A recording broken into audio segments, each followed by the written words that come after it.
Hello friends, ज्ञान study classes channel में आपका फिर से स्वागत है। और आज का विषय को लेकर आए हैं मौर्यकालीन धर्म, यानी मौर्य काल में जो धार्मिक स्थिति कैसी थी। क्योंकि मौर्य काल में हम देखते हैं कि अनेक धर्म और संप्रदाय प्रचलित हो गया था मौर्य काल आते आते। इस समय हम देखते हैं कि जितने भी मौर्यकालीन जितने भी शासक हुए सभी धार्मिक विषयों से जुड़े हुए थे और धार्मिक विषयों को लेकर जो है सहिष्णुता की नीति अपनाए थे। जो जितने भी शासक हुए विभिन्न मतों और संप्रदायों का इसी समय विकास भी हुआ था। और इस समय मुख्य रूप से हम देखते हैं कि वैदिक धर्म, बौद्ध धर्म, जैन धर्म और आजीवक संप्रदाय, ऐसे बहुत सारे से संप्रदाय से जुड़ गए थे सभी शासक। जैसे हम देखते हैं कि चंद्रगुप्त मौर्य का कि कौन धर्म से जुड़े हुए थे। चंद्रगुप्त मौर्य जो है ये जुड़ गए थे हमारे जो है जैन धर्म से। ये जैन धर्म से यानी जैन धर्म से जुड़े हुए थे। ये क्या थे? पहले जो है ये वैदिक धर्म से संबंध से जुड़े हुए थे, यानी ब्राह्मण धर्म का अनुयायी था ये पहले चंद्रगुप्त मौर्य। बाद में जो है भद्रवायु के छत्र छाया में रहकर जो है इन्हें जैन धर्म को अपनाया था। इसी तरह जो है बिंदुसार को देखते हैं। ये बिंदुसार, ये भी जो है बिंदुसार जो है ये हमारा आजीवक संप्रदाय से जुड़े हुए थे। क्या थे? आजीवक संप्रदाय से जुड़े हुए थे बिंदुसार। इसी तरह अशोक क्या थे? अशोक बौद्ध धर्म से जुड़े हुए थे। अशोक बौद्ध धर्म से जुड़े हुए थे क्योंकि अशोक का जो है निजी बौद्ध धर्म तो अपनाए थे, लेकिन बाद में जो है ये अपना निजी धर्म दिया था, लेकिन अपने धर्म को किसी पर लादने की कोशिश नहीं की थी। इन्होंने जो है कलिंग युद्ध के पहले जो है बौद्ध धर्म माना और बना भी था, लेकिन इसके बाद जो है अपना एक संघ बना जो संघ का सक्रिय सदस्य बना बाद में। इसी तरह हम देखते हैं कुणाल भी जो था, ये भी जो कुणाल जो शासक जो हुए ये वैदिक धर्म से थे। ये वैदिक धर्म से जुड़े थे, यानी ब्राह्मण धर्म था। इसी तरह जो है कुणाल के बाद है संप्रति। ये भी जो शासक जो हुए ये भी जो है जैन धर्म को अपनाए थे। क्या थे? जैन धर्म को अपनाए थे। एक और है दशरथ। ये भी जो दशरथ जो थे वह आजीवक संप्रदाय से जुड़े हुए थे। क्या थे? आजीवक संप्रदाय से। तो हम देखते हैं कि जितने भी शासक हुए सभी धर्म यानी वैदिक धर्म, बौद्ध धर्म, जैन धर्म, आजीवक संप्रदाय काफी प्रचलित था इस समय।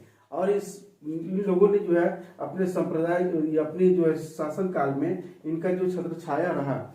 हम देखते हैं कि इस समय जो है मौर्य काल में कि समाज में उच्च वर्गों में हम देखते हैं कि ब्राह्मण धर्म का ही बोलबाला ही था। अनेक देवी देवताओं की जो है पूजा की जाती थी और विभिन्न प्रकार के जो है यज्ञ किए जाते थे, जैसे अश्वमेध यज्ञ, वाजपेयी यज्ञ, ये सब बहुत सारे यज्ञ जो है किए जाते थे।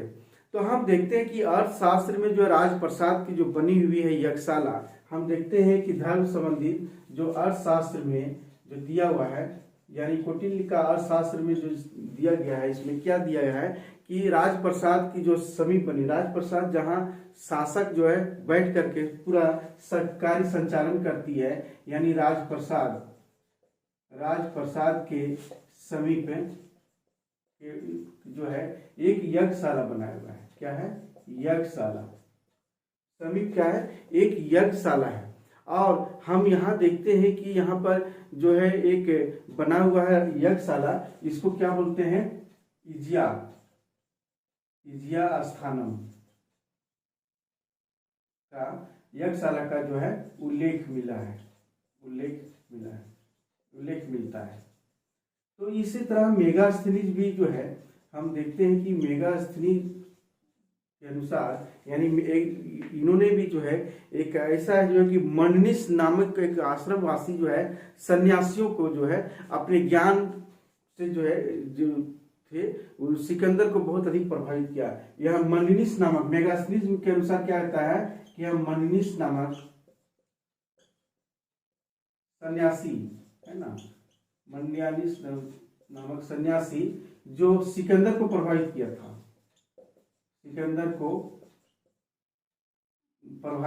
अपने धर्म को लेकर के काफी प्रभावित किया। मंडिस नामक सन्यासी, यही जो है ये हमारा मेगास्थनीज के अनुसार। और इस यहाँ हम देखते हैं कि अनेक जो है यहाँ पर हम देखते हैं कि ब्राह्मणों का एक वर्ग है जो सन्यासियों, यानी जितने भी सन्यासियों का था वे जंगलों में रहकर कठोर साधना करते थे, तपस्या करते थे और तपस्या करके ही जीवन व्यतीत करते थे। इन सन्यासी जितने भी थे, सन्यासियों को क्या कहा जाता था? शर्मन कहा जाता था। क्या कहा जाता था? शर्मन कहा जाता था इन सन्यासियों को। तो इस तरह से जो है मेगास्थनीज में जो है ये बात लिखी है। उसी तरह हम देखते हैं कि इसके अलावे जो है बहुत सारे देवी देवताओं का भी उल्लेख है। जैसे हम देखते हैं देवी देवताओं के अलावा जो है अग्नि, वायु, मतलब देवी देवताओं के अलावा जो है प्राकृतिक जो है ये हमारा जो है इसका भी जो है उल्लेख मिलता है। जैसे अग्नि, वायु, पर्वत हो गया। इसके बाद जो हम देखते हैं कि बहुत सारे जैसे समुद्र, नाग, ये सब क्या था? प्रचलित था इस समय भी जो है प्रचलित था, इनकी भी पूजा की जाती थी। तो इस तरह से हम देखते हैं अशोक के हम देखते हैं कि 7वें स्तंभ लेख में जो है एक आजीविकों का भी उल्लेख किया गया है। आजीवक संप्रदाय को, यानी अशोक का जो है अशोक के 7वें स्तंभ लेख में क्या है? आजीविकों को दान, यानी आजीविकों को जो है का भी उल्लेख किया गया है। आजीविकों का भी उल्लेख किया गया है। अब क्या क्या है उल्लेख किया गया है, जिसमें हम देखते हैं कि क्या उल्लेख किया गया है इसमें। यहाँ हम देखते हैं कि ये आजीवक संप्रदाय का जो है वह मखली गोशाल, यही जो है इन्होंने जो है धर्म की स्थापना किया था। मखली गोशाल हम देखते हैं कि इस समय बुद्ध और महावीर के जो है काफी समकालीन थे। ये मौर्य काल आते आते इस समय जो है बहुत ही प्रबल आजीवक संप्रदाय बन गया था। अशोक ने भी हम देखते हैं कि अशोक अपने शासन काल में क्या है? शासन काल में यानी 12वें वर्ष में ये क्या किया था? एक गुफा बनाया था। यानी हम देखते हैं कि बराबर पहाड़ी पर, यानी 12वें वर्ष में, यानी बराबर पहाड़ी पर गुफा का निर्माण किए थे। गुफाओं का निर्माण किए थे। तो ये गुफाओं का निर्माण किए थे। सबसे पहले जो हम देखते हैं कि बहुत ही प्रसिद्ध एक सुदामा गुफा है। क्या है? सुदामा गुफा। ये सुदामा गुफा जो है ये किए थे। और हम ये भी देखते हैं सुदामा गुफा के बाद एक और है जो गुफा है, वह है न्योग्रोध गुफा। न्योग्रोध गुफा, ये बराबर पहाड़ी पर ही जो है ये दो गुफाओं का निर्माण किया था। और ये क्यों किया था? ये जो है जितने भी सन्यासी है लोगों को रहने के लिए जो है ये बनाया गया था। हम एक देखते तीसरी गुफा एक और था इसमें। तीसरी गुफा जो है कर्ण चौपड़ जो है ये भी जो है गुफा बनाए थे। तीसरी गुफा ये है। चौथी गुफा एक और है हमारा विश्व झोपड़ी गुफा। तो इस तरह से जो है ये हमारा सुदामा गुफा, ये हमारा 12वें वर्ष में किया था। न्योग्रोध गुफा, ये हमारा जो न्योग्रोध गुफा है ये 19वें वर्ष में किया था। ये क्या था? 19वें वर्ष में जो है ये गुफा का निर्माण किया था। और ये जो 12वें वर्ष में सुदामा गुफा। तो हम देखते हैं कि ये जो बनाया गया था जो हमारा ये कर्ण चौपड़ गुफा, ये हमारा बरसात के मौसम के लिए खास करके जो है कर्ण चौपड़ बनाया गया था। और विश्व झोपड़ी जो है ये भी जो है बहुत ही महत्वपूर्ण रहा। तो ये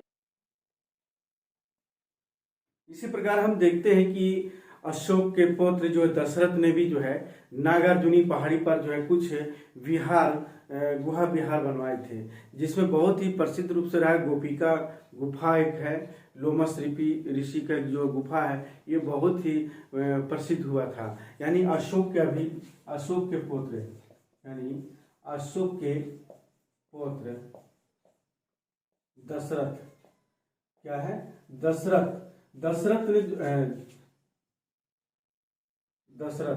दशरथ ने जो है अपने समय में जो है, यानी नागार्जुनी पहाड़ी पर, कहाँ है,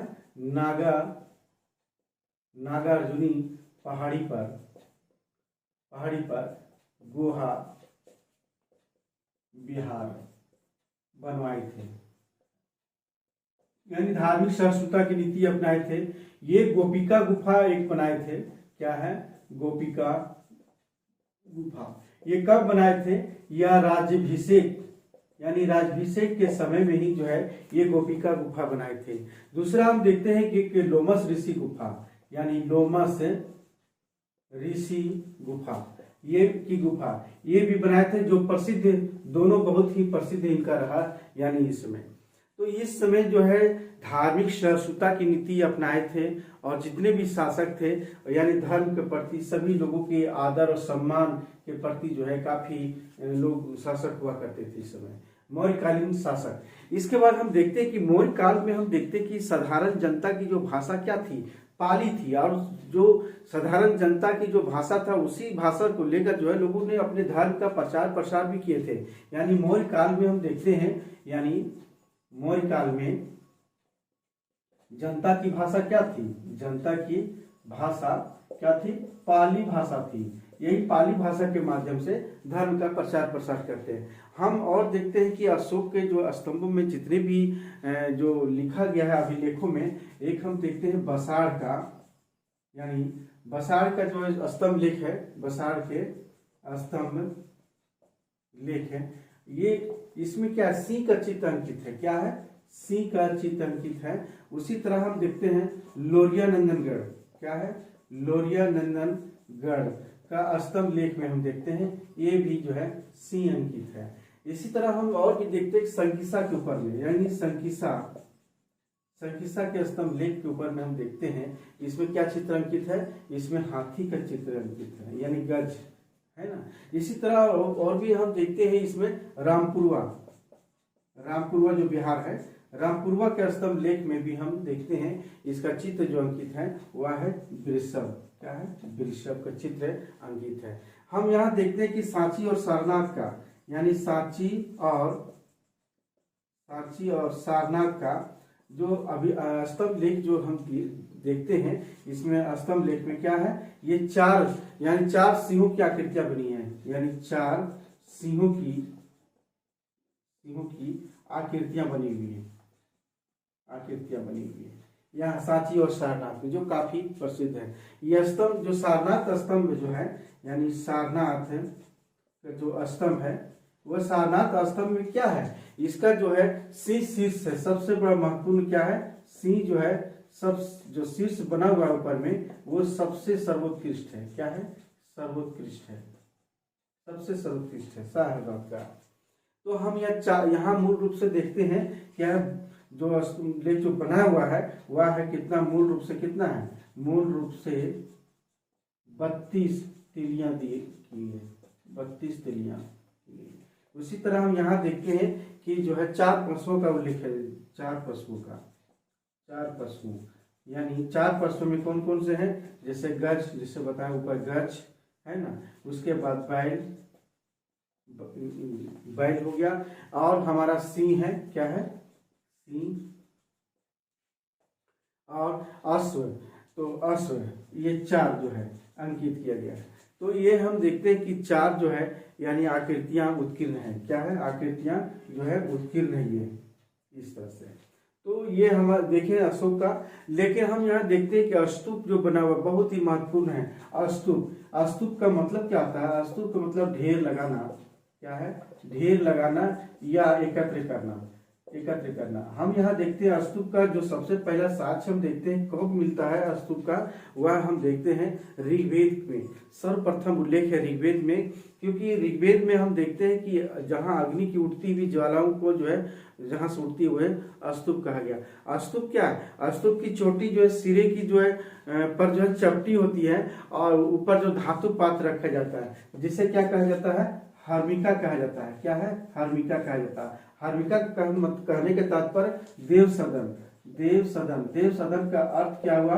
देवताओं का निवास स्थान। क्या है? देवताओं का निवास स्थान, ये हर्मिका।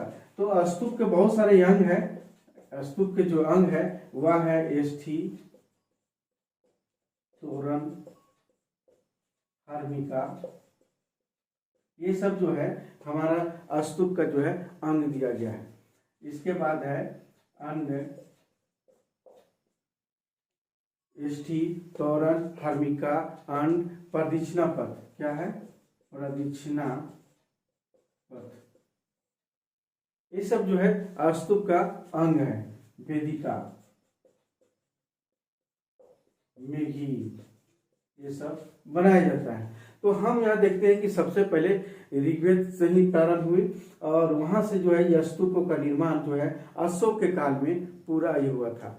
क्योंकि मौर्य काल के पूर्व हम देखते हैं कि बुद्ध का जहाँ मृत्यु हुई थी उसके शरीर के 8 धातु में निर्मित करवाए थे, जो 8 स्तूपों का निर्माण कराए थे उस समय। जो उसमें से में एक 8 स्तूपों में से में एक पिपरहवा स्तूप है जो अशोक का अभिलेख वहां से प्राप्त हुआ है, उसका अवशेष प्राप्त हुआ है और बाकी नहीं। लेकिन अशोक ने अपने शासन काल में जो है कितने 84,000 यानी 84,000 अशोक ने जो है स्तूपों का निर्माण कराया था। स्तूपों का निर्माण करवाया था। क्या है? निर्माण करवाया था। तो इस तरह से देखते हैं कि जो है ये सांची का स्तूप जो है एक एमपी रायसेन जिला से प्राप्त है। जो सर्वप्रथम इसकी खोज करने वाले जो अंग्रेज थे वह जनरल रायलेट थे। 1818 ईस्वी में सर्वप्रथम खोज किया था स्तूप का। तो इस तरह से हम देखते हैं कि ये मौर्यकालीन जो है धर्म जो है सभी जितने भी शासक हुए सभी धार्मिक सहिष्णुता की नीति अपनाए, सभी धर्मों के प्रति आदर और सम्मान के साथ जो है सम्मान करते थे। तो आज क्लास जो है आज यहीं हम समाप्त करते हैं।